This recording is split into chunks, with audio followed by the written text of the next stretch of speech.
सर्वाधार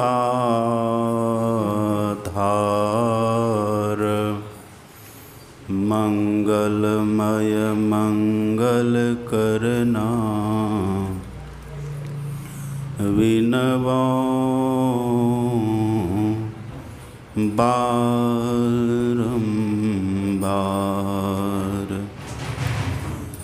धन्य धन्य सतगुरु सुखदा महिमा कही न जाय।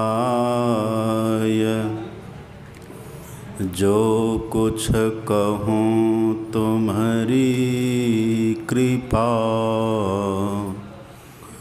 मोते कछु न बसाए।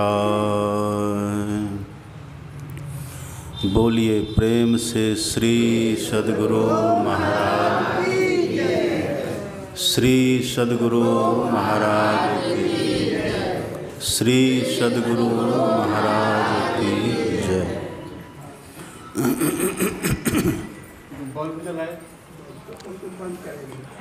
इस पावन स्थल पर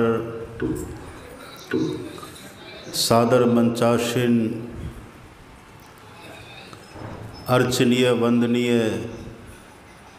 मुद मंगलमय साधु समाज के श्री चरणों में नमन।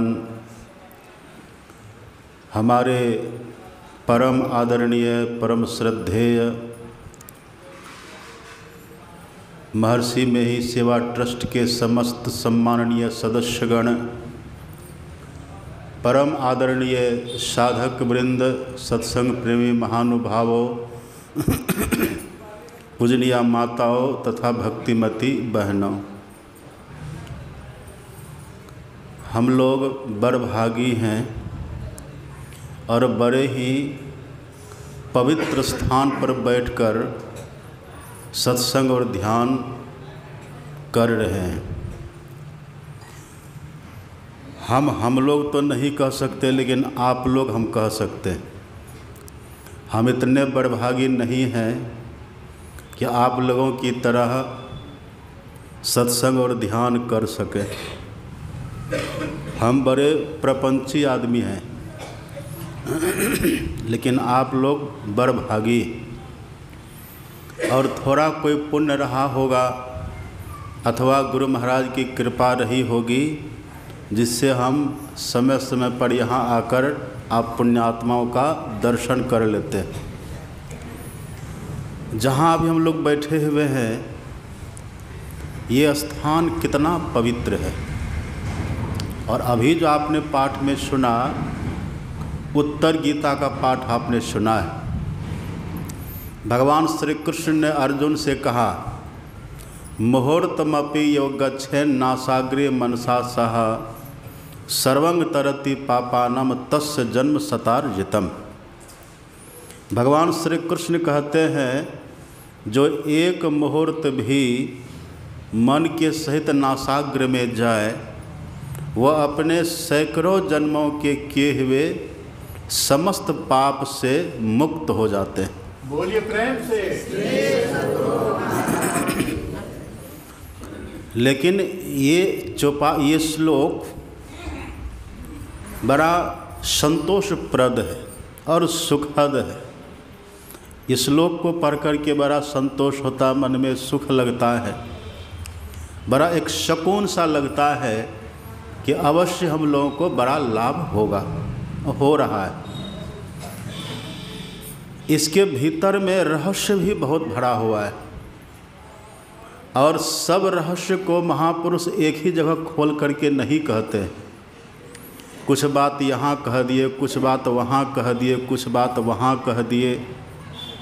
इसीलिए कभी काल आप पढ़ेंगे ना सत्संग योग में, हमारे सद्गुरु महाराज जी ने एक श्लोक दिया है, योग तत्वोपनिषद का उद्धृत किया, उसमें आप पढ़ेंगे।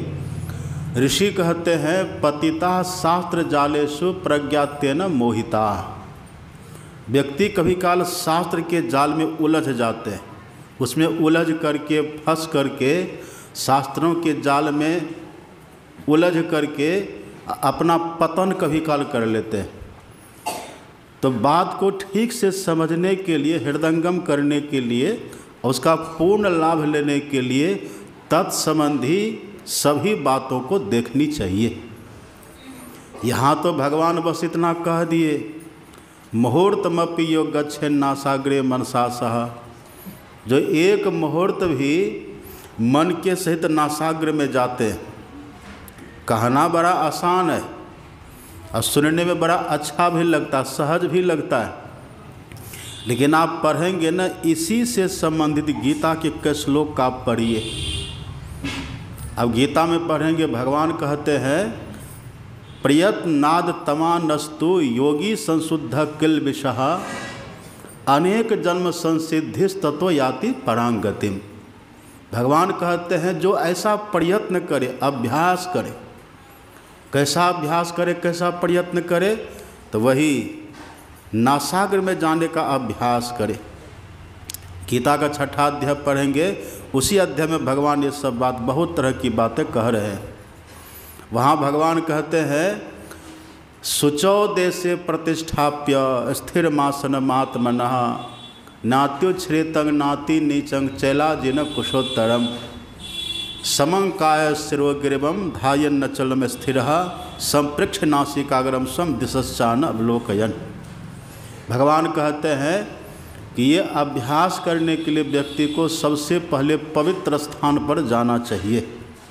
पवित्र स्थान पर व्यक्ति जाए, अब वहाँ ठीक से बैठे, आसन लगा करके जम करके ठीक से बैठे और बैठ करके धरगर मस्तक को सीधा करे। धरगर मस्तक को सीधा करे, शरीर को स्थिर कर ले, अचलम स्थिर, शरीर को स्थिर करे, अब मन को भी स्थिर करे, मन को भी शांत करे। अब फिर किसी भी दिशाओं को नहीं देखता हुआ तब नासाग्र में देखे। किसी भी दिशाओं को बिना देखे, किसी भी दिशाओं की तरफ अपनी वृत्ति को लगाए बिना, जाने दिए बिना, जो अपनी दृष्टि को, अपने मन को नासाग्र में लगावे। कितना देखिए शर्त इसी में आ गया ना, कितना शर्त इसी में, कितना इसी में मर्म, कितना इसी में रहस्य छुपा हुआ है। सबसे पहली बात तो जहाँ भगवान स्वयं खड़े हैं, भगवान स्वयं वहाँ खड़े हैं और अर्जुन सामने में है। अब जहाँ खुद भगवान ही खड़े हैं उसे कोई पवित्र स्थान होगा? भगवान ही जहाँ खड़े। अच्छा, गंगा माँ निकली है कहाँ से? गंगा कहाँ से निकली है? भगवान के नख से, नख निर्गता, लिखा नख निर्गता, भगवान के नख से गंगा निकली है। जो गंगा सबको पवित्र करती है, सबको शुद्ध करती है, सबको निष्पाप करती है, ये गंगा की महिमा है। वो गंगा ही जहाँ से प्रकट हुई है, वो गंगा ही जहाँ से बही है, वो भगवान जहाँ खड़े, समझिए वो स्थान कितना पवित्र होगा, वह स्थान कितना शुद्ध होगा। और वहाँ पर भगवान कह रहे कि हे अर्जुन, पवित्र स्थान पर बैठो, शुद्ध स्थान पर बैठो। आप जानते हैं स्थान का बड़ा प्रभाव पड़ता है, स्थान का बड़ा महत्व है। स्थान का, मन को बस करने में 3 बातों का बड़ा ध्यान रखना चाहिए। सबसे पहला तो स्थान ही है, स्थान का ध्यान रखना चाहिए। और दूसरा अन्न का ध्यान रखना चाहिए। अन्न, हम जो अनाज भोजन करते हैं ना, उसका भी ख्याल रखना चाहिए। हम लोग कहते हैं ना, जैसा खावे अन्न वैसा होवे मन, जैसा पीवे पानी वैसी होवे वाणी, कहते रहते हैं। तो मन को स्थिर करने में, मन को बस करने में हमें स्थान का भी ध्यान रखना चाहिए, अन्न का भी ध्यान रखना चाहिए। और तीसरी जो सबसे बड़ी बात है, संग, हमारा संग भी ठीक हो। ये संग ठीक हो, स्थान ठीक हो और अन्न ठीक हो। एक स्थान भी तो है, जगह भी तो है। इसलिए आप पढ़ेंगे अपने यहाँ ग्रंथों में कहीं कहीं जगह का वर्णन भी कर दिया है। इसी सत्संग जो कि योग सुखोपनिषद में आप पढ़ेंगे, पर्वताग्रे नदी तीरे बिल्व मूले बने अथवा मनोरमे शुचौ देशे, मनोरमे शुचो देशे मठं कृत्वा समाहितः। पर्वत के आगे, पहाड़ के आगे, नदी के किनारे, बिल्व वृक्ष के नीचे मनोरम स्थान में वहाँ आसन बिछा करके बैठे, उस जगह पर आसन जमा करके लगा करके बैठे। और आपने रामायण में तो सुना ही है ना, काघभूषुंडी जी महाराज अलग अलग पेड़ के पास बैठ के भजन करते हैं। जप करना है तो पाकर का पेड़, मानस ध्यान करना है तो आम का पेड़, और बिंदु ध्यान नाद ध्यान करना है तो पीपल का पेड़, ये सब भाव है ना। सत्संग करना है तो बट वृक्ष, बट का पेड़।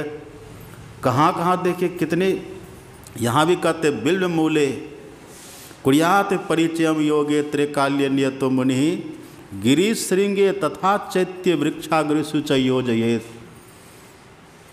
पहाड़ के शिखर पर बिल्व वृक्ष की जड़ में ये सब पवित्र स्थान माना जाता है, शुद्ध स्थान माना जाता है। तो ये सब पवित्र स्थान है, शुद्ध स्थान है। अब आप कल्पना करिए, इन पवित्र स्थान को जिन्होंने बनाया, पीपल का पेड़ अपने से बन गया है, बिल्व का पेड़ अपने से बन गया है, अपने से नहीं बना। पहाड़ खुद से बन गया है? नहीं, पहाड़ को किसी ने बनाया है। नदियाँ खुद से बन गई हैं? नहीं, नदियों को किसी ने बनाया है।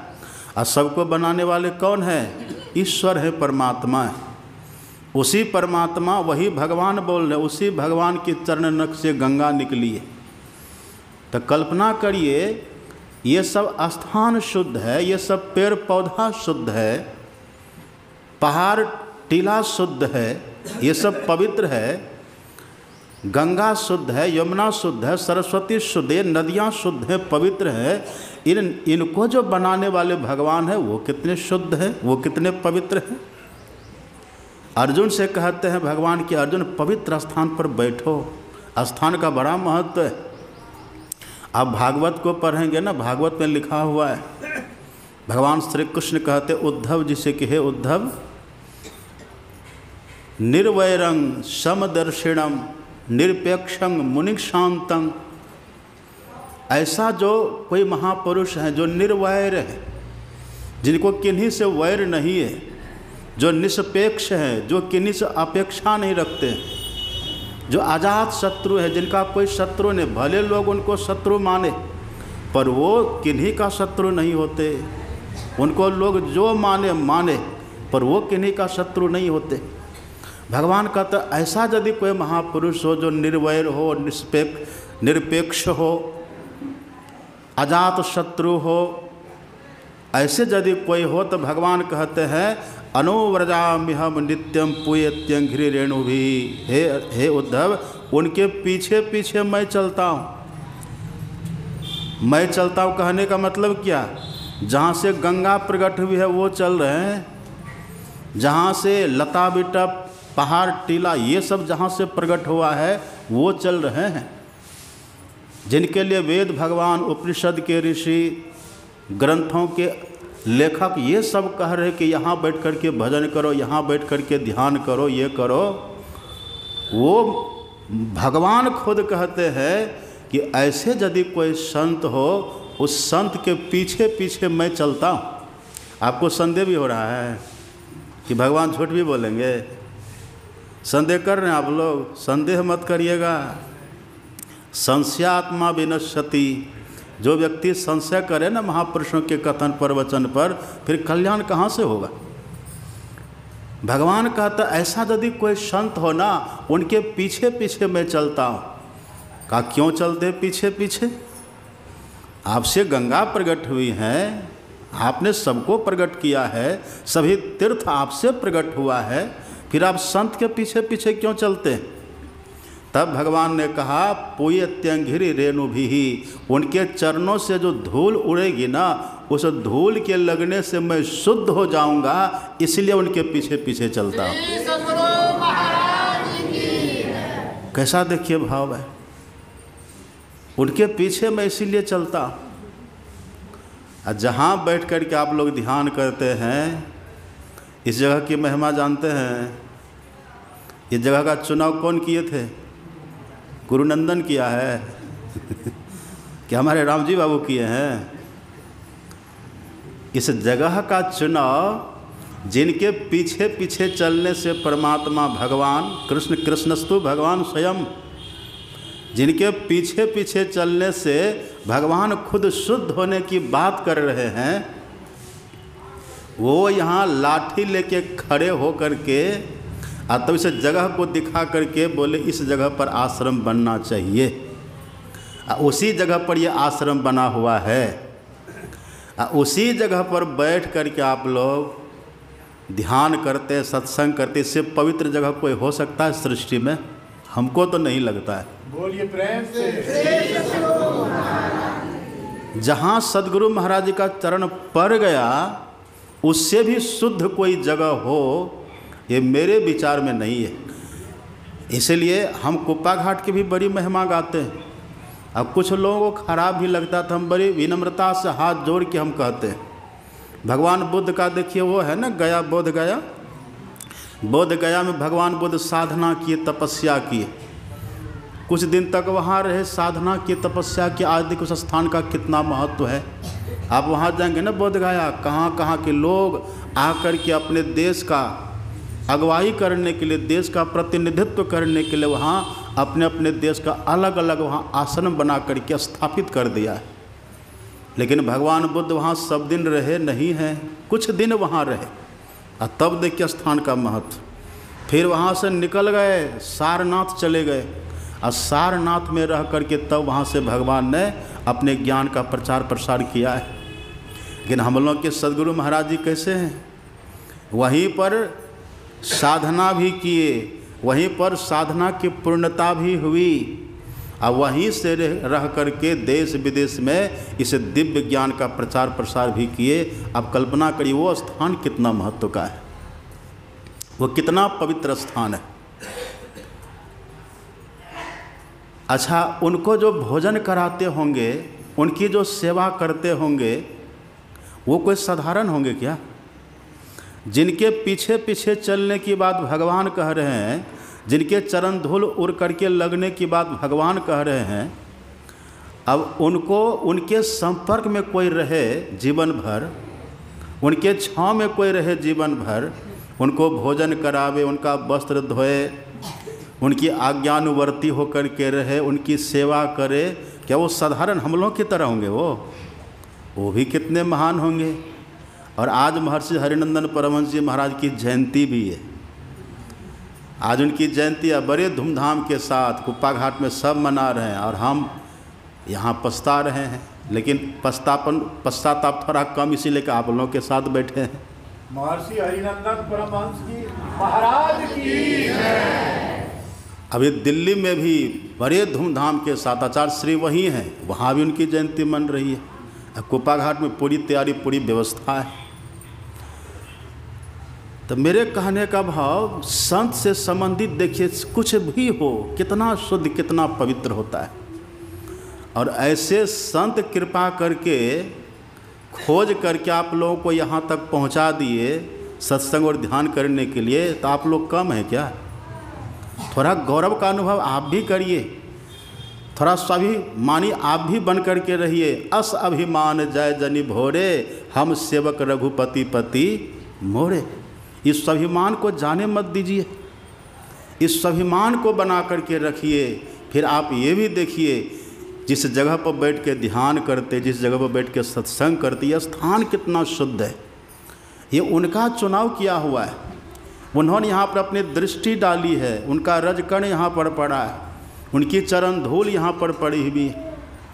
मैंने सुना है जब सद्गुरु महाराज जी कुप्पा घाट में विराजते थे सशरीर, और उस समय पूज्यपाद महर्षि साहिब स्वामी जी महाराज कुप्पा घाट में ही थे, तो जब भी सद्गुरु महाराज जी के पास जाते थे, ऐसा मैंने सुना है, देखा नहीं, सुना है, जब भी पूज्यपाद जाते थे वहाँ गुरु महाराज का दर्शन करने के लिए, दर्शन करके जब वापस होते थे ना, तो वहाँ जो गेट पर जहाँ जूता चप्पल सब रखते थे, वहाँ की थोड़ी मिट्टी लेकर के ऐसे तिलक लगा लेते थे। श्री सद्गुरु महाराज की। कितना महत्व है स्थान का, उनके रजकन का, धूलकन का कितना महत्व है। देखिए अमय मूरी मैं चूरन चारु समन सकल भवरुज परिवारो सुकृत संभूतन विमल विभूति मंजुली मंगल मोद प्रसूति। कितना शुद्ध है। तो हमारी दृष्टि में गोड्डा की धरती पर, झारखंड की धरती पर इस स्थान से शुद्ध तो कोई स्थान नहीं होगा। अब आपकी दृष्टि में जो हो, लेकिन मेरी अपनी बुद्धि कहती है, मेरा मन कहता है, जिस जगह को खुद गुरु महाराज जी ने चुना हो उससे शुद्ध स्थान तो कोई हो ही नहीं सकता। यहाँ पर जो बैठ कर के सत्संग ध्यान करते हैं, आप कल्पना करिए कितने बड़भागी, कितने धनभागी हैं। लेकिन इसमें थोड़ा सा सावधान हमको रहना है, थोड़ी सी सावधानी बरतनी है। स्थान बड़ा शुद्ध है, स्थान बड़ा पवित्र है, बड़ी महिमामयी स्थान है, जगह है। यहाँ हम बैठ कर के ध्यान करें, सत्संग करें, लेकिन सावधान ये रहे कि हमारा कहीं मन खराब न हो, यहाँ हमारा चित्त खराब न हो, हमारी वृत्ति यहाँ खराब न हो जाए, हमारी भावना खराब न हो। इसके लिए थोड़ा सावधान रहना पड़ेगा। यही तो साधना है। भगवान श्री कृष्ण कहते शुचो देशे प्रतिष्ठाप्य स्थिर मासन मात्मनः, पवित्र स्थान पर जा कर के बैठिए। साथ साथ ये भी याद रखिएगा, भगवान ने आगे ये भी कह दिया, इच्छा द्वेष समुत्थेन द्वंद्व मोहेन भारत सम्मोहन सर्वभूतानि सर्गे यान्ति परन्तपः येषां त्वन्तगतं पापानां जनानां पुण्यकर्मणां ते द्वंद्व मोह निर्मुक्ता भजन्ते माम दृढ़व्रता।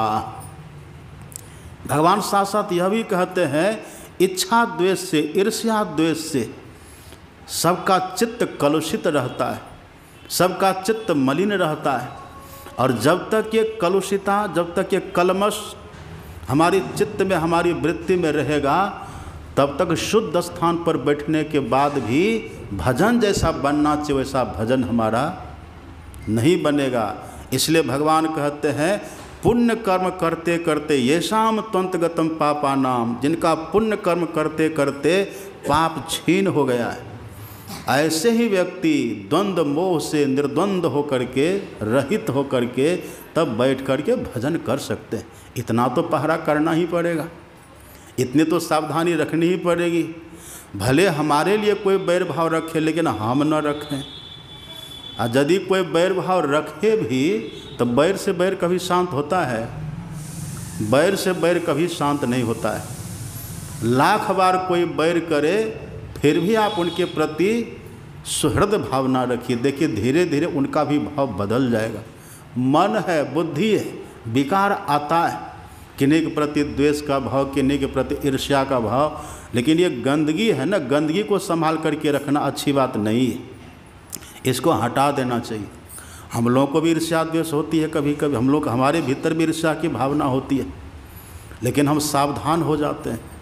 ईर्ष्या की भावना होती है, भाव आता है, लेकिन लगता करे ये आया है धोखा देने के लिए, ये आया है परेशान करने के लिए, ये आया हमारा पतन करने के लिए, हमको गिराने के लिए आया है। तो जिनके प्रति द्वेष की भावना होती है, हम क्या करते हैं आपको पता है? जिनके प्रति द्वेष की भावना होती है ना, हम आराम से कहीं बैठ जाते हैं और उनका हम चिंतन करते हैं, और चिंतन करके हाथ जोड़ के कहते कि देखिए यदि हमसे कोई बैर भाव आपके प्रति हुआ है, कोई भूल चूक हुई है तो माफ़ कर दीजिएगा। अब ऐसे कहेंगे तो दुत्कार पड़ेगी, फटकार पड़ेगी, तो मन ही मन कह देते हैं, गुरु महाराज को साक्षी रख देते हैं। इससे आप देखेंगे धीरे धीरे अगले का भी भाव बदलता है। इतना तो सावधानी रखना ही पड़ेगा। राम भगवान कहते निर्मल मन जन सो मोही, निर्मल मन जन सो मोही भावा, आ मोही कपट छल छिद्र न मोह, निर्मल मन जन सो मोही पावा, आ मोही कपट छल छिद्र न भावा। तो जो भगवान को अच्छा नहीं लगता है उसको हम क्यों रखें, उसको स्थान नहीं देना चाहिए। एक बात और आप जानते हैं, ध्यान के समय जिनसे बहुत प्रेम होगा ना आपको, उनकी भी याद आती रहेगी। अब देखिएगा, आपको जिनसे बहुत लगाव है ना, जिनसे बहुत आपको प्रेम है, आपको किसी ने दो बात बढ़िया प्यार से कह दिया, अच्छा भोजन करा दिया, कुछ सम्मान दे दिया, सम्मानित कर दिया, अब उनका भी आपको ध्यान में ख्याल आएगा। देखें आता है कि नहीं? उनका भी ख्याल आता है। उनका ख्याल तो कम आता है, जिनके प्रति थोड़ा वैर भाव है ना, उनका ख्याल उससे ज़्यादा आता है। कभी देखे? उसका ख्याल ज़्यादा आएगा, ज़्यादा आता है। अब ध्यान पर बैठे हैं और देखिए उनकी भ्रिकुटी तनी हुई है। अब बैठते ध्यान पर, गुरु महाराज का ध्यान के लिए भ्रिकुटी तनी हुई है। इसलिए हम लोग गाते हैं, रोज़ गाते, रटा दिए हम लोग को गुरु महाराज। क्या गाते हैं? आस त्रास जग के सबय, सब वैर व नेहु। वैर, वैर किसको कहते हैं? जिसके प्रति वैर भाव है, जिनके प्रति हमारे भीतर द्वेष भाव है। वैर नेहु, नेहु मतलब जिनके प्रति प्रेम हो गया है, जिनके प्रति अपनापन का भाव है, अपनत्व जिनके प्रति हो गया है, प्रेम जिनके प्रति हो गया है। हमारे सद्गुरु महाराज जी कहते हैं ये दोनों को भी भूल जाइए, दोनों को भी। आस त्रास जग के सबय, सब वैर व नेहु सकल भूले। सबको भूलना होगा, नहीं तो ध्यान पर उन्हीं की याद आएगी। एक बात हम बराबर कहते, अद्भुत। एक बूढ़ी को हमने पूछा कि माता जी ध्यान करते क्या दिखाई देता है? कहा बाबा बिल्डिंग दिखाई देता है। देखिए क्या क्या लोग देखते हैं। एक सच्ची घटना हम सुनाते। हम थे ना वहाँ रांची में, ध्यानाभ्यास चल रहा था 1996 में। 1996 में रांची में ध्यानाभ्यास चल रहा था। तब हम भी थे, शुरुआती दौर थे मेरी, छोटे ही थे हम। तब वहाँ हम भी गए थे भाग लेने के लिए। वहाँ पर अंतिम में पूज्यपाद महर्षि संत परमहंस जी महाराज पधारे थे। 15 दिन का ध्यानाभ्यास किसी के फैक्ट्री में वहाँ रांची में। तो वहाँ मैं भी था। तो एक बूढ़ा बाबा को वहाँ पर हम देखते थे। 96 की घटना है, 96 तब की घटना है। एक बूढ़ा बाबा को हम देखते थे। उनकी दाढ़ी थी, बड़ी बड़ी दाढ़ी थी, जटा थी और सफ़ेद वेश में ही थे वो। अब वो जब ध्यान पर बैठते थे ना, उनको हम बराबर देखते थे। चूँकि हम तब भी अस्वस्थ थे, कुछ हम ज़्यादा ही थे, तो मेरा इलाज भी चल रहा था रांची में और वहीं पर हम भाग भी लिए थे। तो हम कभी काल घूमे फिरे तो उनको देखते थे, वो बैठे ध्यान पर ऐसे थोड़ा झुक जाते थे। ऐसे झुके सीधा हो, फिर ऐसे कर देता था, फिर इधर झुके और सीधा हो, फिर ऐसे कर देता था। 1 घंटा तक यही करता था वो। इधर झुक करके सीधा हो, ऐसे करे, इधर झुक करके सीधा हो, ऐसे करे। तो हम किसी को कह दिए और कुछ लोगों ने और भी देखा। 1 घंटा तक पूरा ताबड़तोड़ यही करता था वो। इधर से माथा ला के बीच में कर कैसे कर दे, इधर से ला कैसे कर दे। उसको पूछा कि बाबा एक बात आप बताइए, ये आप 1 घंटा ये सब करते रहते, ऐसा क्यों करते हैं? ध्यान पर स्थिर होकर बैठना चाहिए ना, शांति से बैठना चाहिए, आप ऐसा क्यों करते रहते हैं? तब उसने कहा कि हम ध्यान करते हैं। ये कौन ध्यान है, ये क्या करते हैं? तब उसने 2 बाबा का नाम लिया, नाम नहीं बताएंगे हम। 2 बाबा का नाम लिया, कहा इधर से इस बाबा को लाते हैं और इधर से इस बाबा को लाते हैं, दोनों के बीच में मिला देते हैं। अब 1 घंटा वही करता था वो, अब भीतर से परेशान। ये थोड़ा सावधानी तो चाहिए। यहाँ देखते भगवान क्या कहते हैं, मुहूर्त मपि योग गच्छेन। बस मुहूर्त, 1 मुहूर्त में कितना समय होता है? 1 मुहूर्त में 2 घड़ी, 1 घड़ी में 24 मिनट, तो 2 मुहूर्त में कितना हो जाएगा?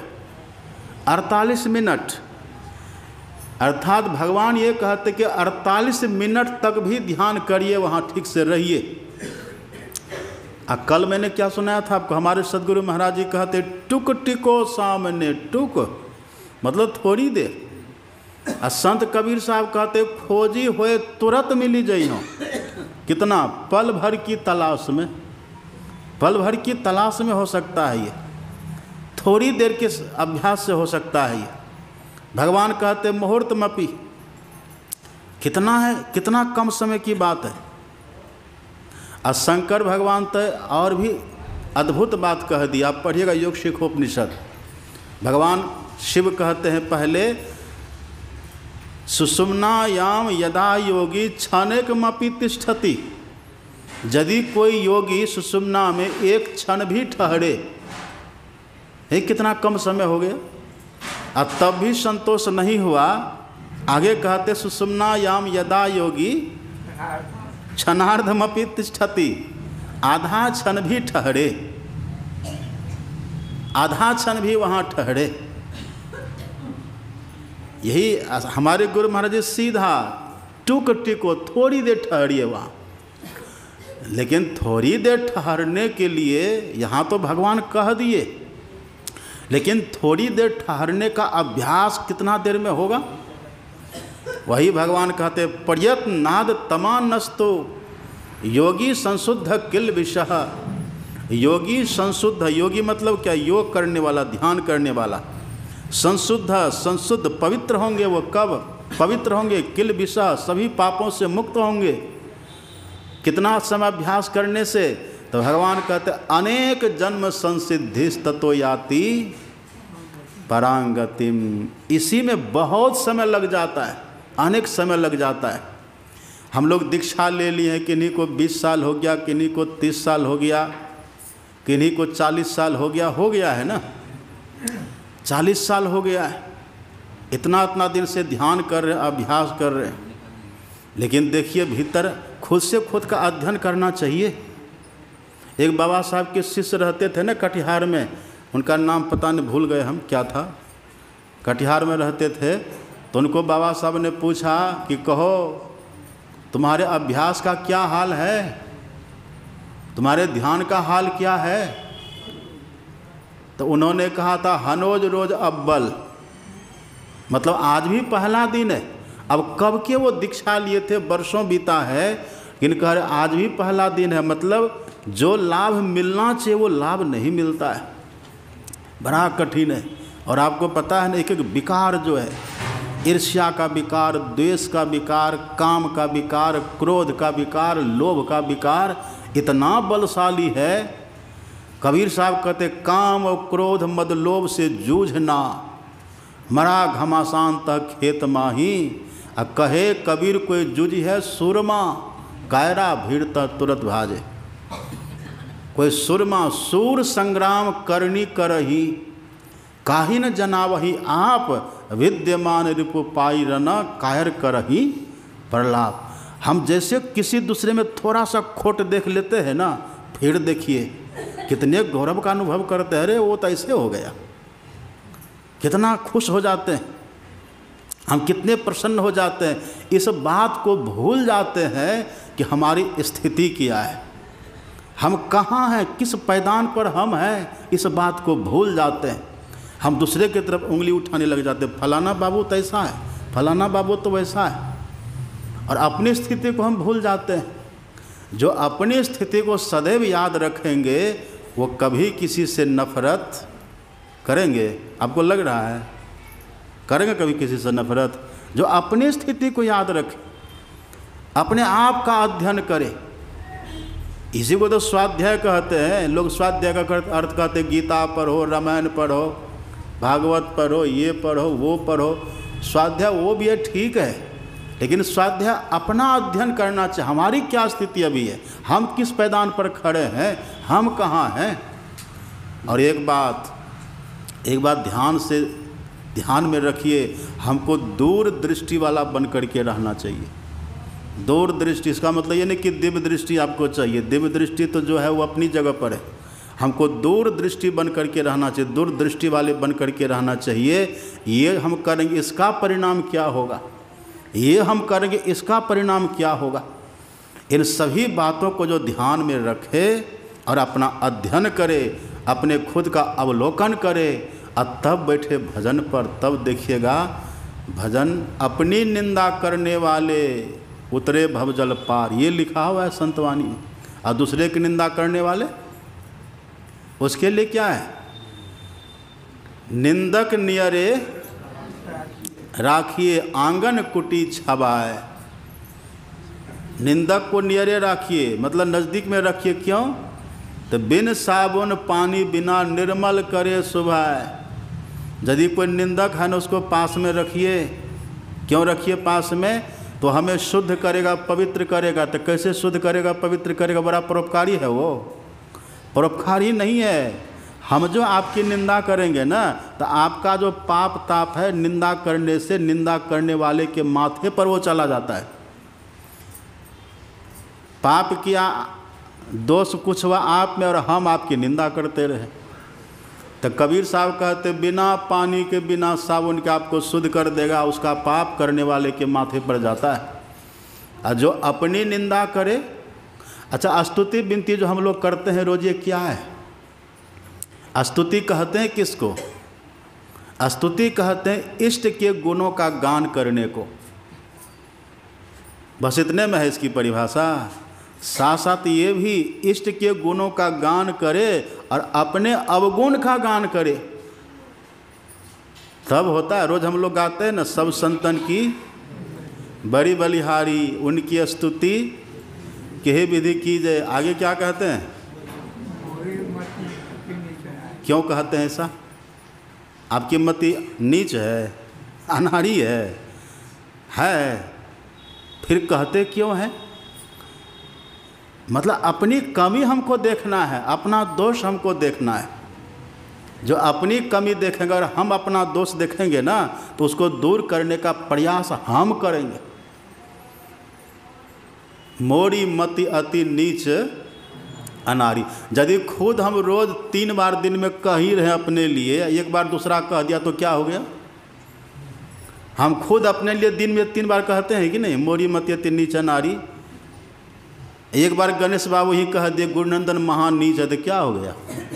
कह लेने दीजिए, हम तो है ही हैं वैसे, तो क्या हो गया? ऐसा अगर भाव रहे तब देखेगा शीघ्र ही मन शांत होने लग जाएगा, शुद्ध होने लग जाएगा, पवित्र होने लग जाएगा। इसलिए भगवान कहते हैं निर्मल मन जन सो मोहि पावा, और मोहि कपट छल छिद्र न भावा। छिद्र का मतलब क्या होता है? छिद्र किसको कहते हैं? छिद्रान्वेषण की भावना, जो दूसरे का छिद्र ढूंढते फिरते हैं, वो छिद्रान्वेषण की भावना करने वाले से ये नहीं होगा। अब एक भक्त आदमी है, वो बेचारा हाथ जोड़ के माफ़ी मांग रहा है, और इधर से हम और उसको कहें कि आप ऐसा क्यों किए, आप ऐसा क्यों किए, तो ये कभी शांत होगा? यदि कोई गलती मान रहा है, अपनी गलती स्वीकार कर रहा है, कर दीजिए माफ़। आपको मौका मिला बड़ा बनने का, बन जाइए बड़ा। और आप तो लिस्ट लेकर के बैठे हैं, तो कभी ठीक होगा? तब ये मामला कभी ठीक नहीं होगा। ये छिद्रान्वेषण की जो भावना है, हम जो दूसरे का छिद्रान्वेषण करते, दूसरे का जो हम दोष देखते फिरते हैं, ये कभी ठीक होने वाला। जो तुम भक्ति करन चाहत हो, निंदा से मत डरियो जी। अब 5 छड़ी जो सिर पर मारे, सहत बने तो सहियो जी। अब इससे ज़्यादा क्या कहेंगे? 5 छड़ी जो सिर पर मारे, सहत बने तो सहियो जी। यह संसार कांटे की बारी, देखी दृष्टि पग धरना जी। यह संसार झार और झांखर, उलझी पुलझी मर जाना जी। हम क्यों उलझे इसमें? हम क्यों झाड़ झंखर की तरफ जाएं? हम क्यों कांटे की तरफ जाएं? हम क्यों आग की तरफ जाएं? और यदि कोई हमारा गुरु भाई है, हमारी कोई गुरु बहन है, वो जा रहा है, उसको हम बचाएंगे। उसको और नहीं कि हम धक्का मार करके उधर और कर देंगे, तब ये इलाज होगा कभी? भजन करना ये बहुत कठिन इसीलिए क्योंकि हमारा बैकग्राउंड सही नहीं है, हमारी मन स्थिति ठीक नहीं है। नहीं तो भगवान तो कहते मुहूर्त में पियो गच्छेन, बस 48 मिनट की तो बात है, लेकिन हम नहीं कर पाते हैं। भीतर से बड़ा हम कमज़ोर हैं, भीतर से टूटे हुए हैं, हम भीतर से बड़े मलिन हैं, भीतर से बड़े गंदे। लेकिन दर्शन वो करेगा, सोचो भारे साचु समावे बिरले सुचाचारी। ना विरतो दुश्चरिता, ना शांतो ना समाहितः, न शांत मानसो वापी प्रज्ञा ने नयना मापनो याद। ये बड़ी बड़ी बातें हैं। अब जो थोड़ी अंतिम में हम कुछ बात कहेंगे। देखिए ये तो ध्यान की बात है ना, देखा ना आपने, समय तो कम ही लगेगा सफलता में, लेकिन चूंकि हमारे भीतर दुर्गुण बहुत है तो समय बहुत लगेगा। इसमें करना क्या है? अभी देखते हैं यहाँ पर ध्यानाभ्यास चल रहा है, लेकिन साधक सब जहाँ तहाँ घूमते रहते। इतनी भीड़ रहती है ध्यान के समय, इतनी भीड़ अभी है, इतनी भीड़ कहाँ रहती है?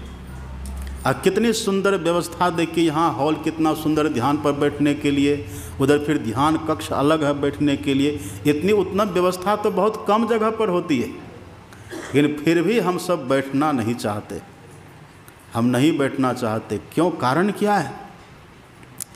कारण क्या है? कारण यही है, पापवंत कर। अब बुरा मत मान लीजिएगा, ये मत सोचिए कि हम ही को गुरुनंदन बाबा कह रहे हैं। पापवंत कर सहज स्वभाव, अब भजन मोरे तही भाव न काऊ। जिनके भीतर पाप की वृत्ति रहती है ना, उनका मन भजन में नहीं लगता है। तो उस समय हमें करना क्या चाहिए? उस समय बस यही करना कि अगर मन भजन में नहीं भी लगे ना, तो समय से जा कर के बैठ जाइए, बस यही इसका इलाज है। मन नहीं लगे तब भी समय से जा कर के बैठिए। पित्त का बुखार जिनको लगता है ना, उसको मिश्री भी खाने में अच्छी नहीं लगती है। मिश्री कितना मिष्ट, कितना मधुर होती है ना मिश्री। अब किसी पैतृक व्यक्ति को जिसके भीतर पित्त बढ़ा हुआ है ना, उसको बोलिए लीजिए कुछ खाइए, वो कुछ नहीं खाएगा, भीतर से उबकाई आती रहती है। बोलिए लीजिए ये मिश्री देखिए कितना मिठास, इसको खा लीजिए, वो मिश्री भी नहीं खाते। जो अति मधुर है वो भी नहीं खाते। तो वैद्य क्या कहते, इसको ज़बरदस्ती खिलाइए। और जैसे ज़बरदस्ती थोड़ी कुछ एक डली मिश्री का जैसे खाते हैं ना, तो थोड़ा सा पित्त कम हो जाता है। उसके बाद फिर देखिएगा धीरे धीरे स्वाद मिलने लग जाता है। ऐसे ही अगर पहले ध्यान पर बैठने में मन नहीं लगे ना, तब भी जा कर के बैठिए, उस जगह पर पहुंच जाना चाहिए। अब वहाँ जा कर के बैठिए। अब बैठ कर के ऐसे नहीं हो, जब तो आँख खोल कर के ही बैठिए, आँख खोल कर के ही जपिए। मन ही मन जप नहीं हो तो जी ऐसे हिला हिला करके जपिए, आवाज़ मत निकालिए चूँकि और को बाधा होगी। आप ऐसे जी हिला हिला करके जपिए। आप देखेंगे धीरे धीरे होते होते कुछ दिन के बाद फिर भजन के बिना रहा नहीं जाएगा। फिर आप रोएंगे, अगर एक समय ध्यान छूटेगा ना तो रोएंगे। बोलिए प्रेम से। भीतर से विकलता आएगी, आकुलता आएगी। आप देखेंगे फिर आपको भीतर से प्रेम हो जाएगा, ध्यान के प्रति श्रद्धा हो जाएगी, प्रेम जग जाएगा। एक बात जान लीजिए, केवल निरा ध्यान करने से कुछ नहीं होगा। ये भगवान कहते हैं तपस्वी भ्यो धिको योगी, ज्ञानी भ्योपि मतोधिका, कर्मी भ्यश्चाधिको योगी, तस्माद् योगी भवार्जुना। भगवान कहते हे अर्जुन, तपस्वी से ध्यान करने वाला श्रेष्ठ है, ज्ञानी से भी ध्यान करने वाला श्रेष्ठ है, और कर्मकांड करने वाले से भी ध्यान करने वाला श्रेष्ठ है। लेकिन हे अर्जुन, योगी नाम अपि सर्वेषां मद्गते नान्तरात्मना, श्रद्धावान भजते यो माम समे युक्त तमा मति। हे अर्जुन, ध्यान करना, लेकिन श्रद्धालु ध्यानी बनना, श्रद्धालु ध्यानी, प्रेमी ध्यानी बनना। ध्यान करेंगे श्रद्धा नहीं होगी तब जोग कुजोग, ज्ञान अज्ञानु, अजहन ही राम प्रेम प्रधानु। वो जोग कुजोग हो जाएगा। ध्यान करने के बाद भी ध्यान का फल नहीं मिलेगा। इसलिए हम लोगों को जब ध्यान से उठे ना, तो ध्यान से उठते ही एक दूसरे को प्रणाम करने का मन करे, तब समझिए कि ध्यान में प्रेम हुआ था। और यदि ध्यान पर बैठे हैं, ध्यान में प्रेम नहीं जगा, श्रद्धा नहीं जगी, जैसे ध्यान से उठिएगा ना, हैं उधर कौन बैठा है, ये कैसा आ गया यहाँ पर, वो कौन है, वो कौन होता है ये करने वाला, ये सब जब भाव प्रकट हो भीतर में, तो समझिए 1 घंटा तक बैठ करके टाइम पास किया है, टाइम पास किए। भगवान कहते अर्जुन ध्यानी बनो, पर श्रद्धालु प्रेमी ध्यानी बनो। अब देखिए, अब अर्जुन ने प्रश्न क्या कि भगवान एक बात कृपा करके कहिए, यदि किसी व्यक्ति को ध्यान में बड़ी श्रद्धा हो, ध्यान में बड़ा प्रेम हो, लेकिन जितना करना चाहिए उतना नहीं कर पाए, ये श्लोक है, आप पढ़ेंगे।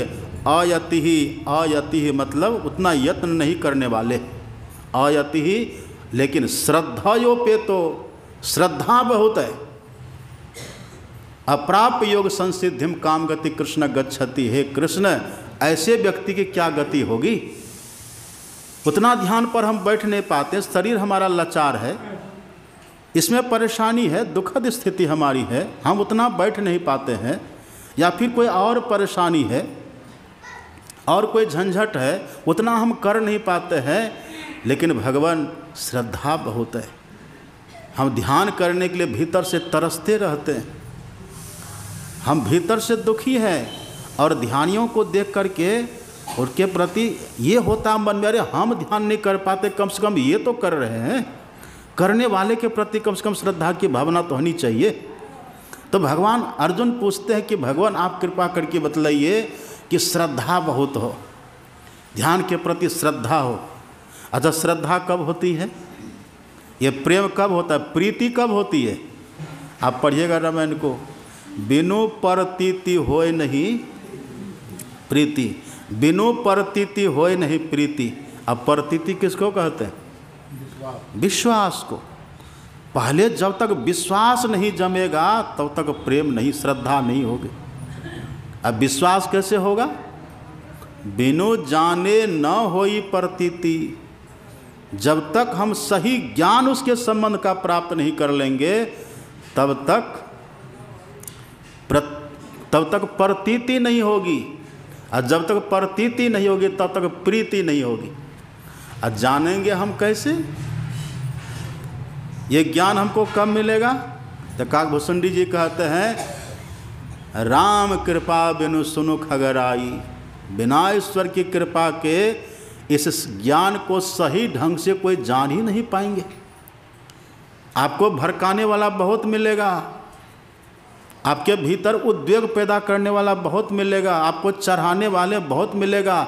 चढ़ जा बेटा, कैसे कहते हैं? चढ़ जा बेटा खजूर पर, भला करे तेरा भगवान। चढ़ाने वाला बहुत आपको मिल जाएगा, लेकिन जीवन में सहज बनाने वाला। देखिए ना भगवान क्या कहते हैं, आप पढ़िएगा। जब राम भगवान गए माता सबरी की झोपड़ी में, तब भगवान ने क्या कहा था?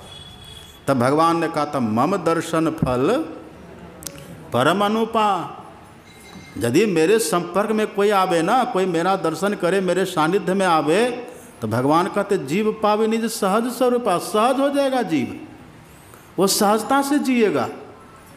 लेकिन यदि किसी के संपर्क से कोई बावला हो जाए और उसके भीतर का द्वेष बढ़ जाए, तो समझिए वहाँ कुछ न कुछ है कारण। हम जिनके संपर्क में जा कर के सहज हो सके, सहज एकदम रहनी हमारी सहज हो जाए, कथनी सहज हो जाए, सब सहज हो जाए, खान पान रहन सहन बोल चाल सब सहज हो जाए। अब कोई हमको कह दे, कोई हमको और चढ़ा दे ऊपर है, तो समझ लीजिए वो कुछ स्वार्थ सिद्ध करना चाह रहा है। भगवान कहते नहीं नहीं, मेरे दर्शन से ऐसा नहीं होगा। मम दर्शन फल परम अनुपा, जीव पाव निज सहज, सहज हो जाएंगे आप। सहज अपनी जो हम हैं, हमारे भीतर काम क्रोध लोभ कुछ है, हमारे भीतर कुछ नहीं है, आत्मा में कुछ है ये सब। अनुराग सो निज रूप जो जगते विलक्षण देखिए, संतोष सम शीतल सदा दम देहवंत न लेखिए। निर्मल निरामय एक रस तही हरस शोक न व्यापई, त्रैलोक पावन सो सदा जाकी दशा ऐसी भई। हम तो वैसे हैं, लेकिन हम इतने भयंकर हो गए हैं, हम खुद भयंकर हो गए। कैसे? अंधकार में रह करके, काम क्रोध मद लोभ रत गृहासक्त दुख रूप, अत्ते किमि जानी रघुपति मूढ़ परे तमकुप। हम अंधकार में रह करके बड़े खतरनाक हो गए। अब उल्टे और जो हमने जिनसे मिला वो और हमें खतरनाक बनाने का काम किया, और हम खतरनाक होते चले गए। हमको सहज बनना था, हम सहज नहीं बन पाए।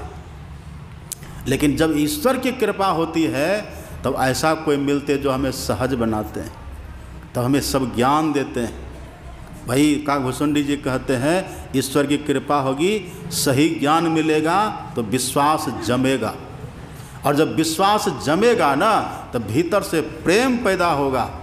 ध्यान के प्रति, साधना के प्रति। और वो प्रेम जब पैदा होगा तो थोड़ा कम भी ध्यान करेंगे तो लाभ बहुत होगा।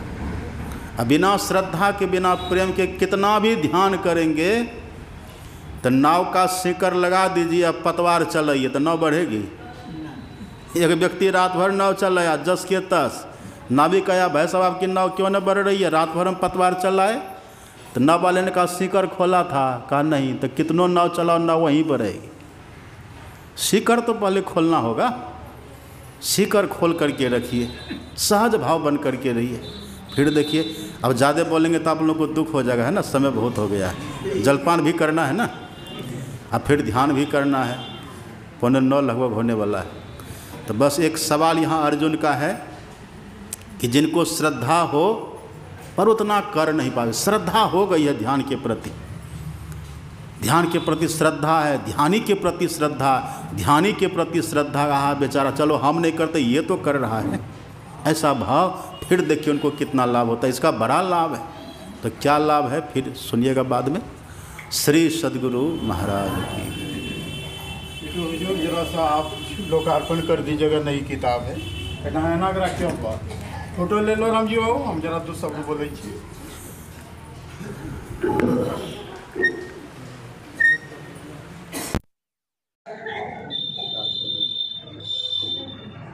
ये पुस्तक जो आप देख रहे हैं, ये महर्षि संत साई स्वामी जी महाराज का जीवन चरित है, नई किताब है। और पूज्यपाद, अभी पूज्यपाद महर्षि जी की, साई स्वामी जी महाराज की भूरी भूरी प्रशंसा भी कर रहे थे, वह प्रसंग भी इसमें है। और 1 दर्जन उसमें प्रेरक प्रसंग भी है। बहुत अद्भुत किताब है, जरूर आप लोग पढ़ें। और पूज्यपाद जो अभी प्रांतीय सत्संग करा रहे हैं, मुझे देखकर बड़ी प्रसन्नता हुई। साई स्वामी जी महाराज का विशाल कटआउट लगा हुआ है, इससे हम लोगों के अंदर में जो अभी पूज्य बाबा कह रहे थे, प्रेम, समर्पण, आपस में भाईचारा की बात, ये शुरुआत पूज्यपाद की ओर से हो रही है। तो इस पुस्तक का लोकार्पण हो रहा है। आप लोग जो लेना चाहेंगे, हम तो स्कूल चले जाएंगे, राम जी बाबू के पास किताब रहेगी।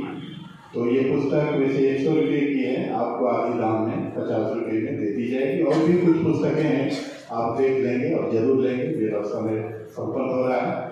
अपराह्नकालीन सत्संग, ध्यान 1 बजे से 2 बजे तक ध्यान, अब 2 बजे से 3 बजे तक सत्संग। अब फिर यहीं से रैली निकलेगी, गाजे बाजे के साथ, रथ के साथ शोभा यात्रा निकलेगी, उसमें हम लोग सब भाग लेंगे। बोलिए प्रेम से।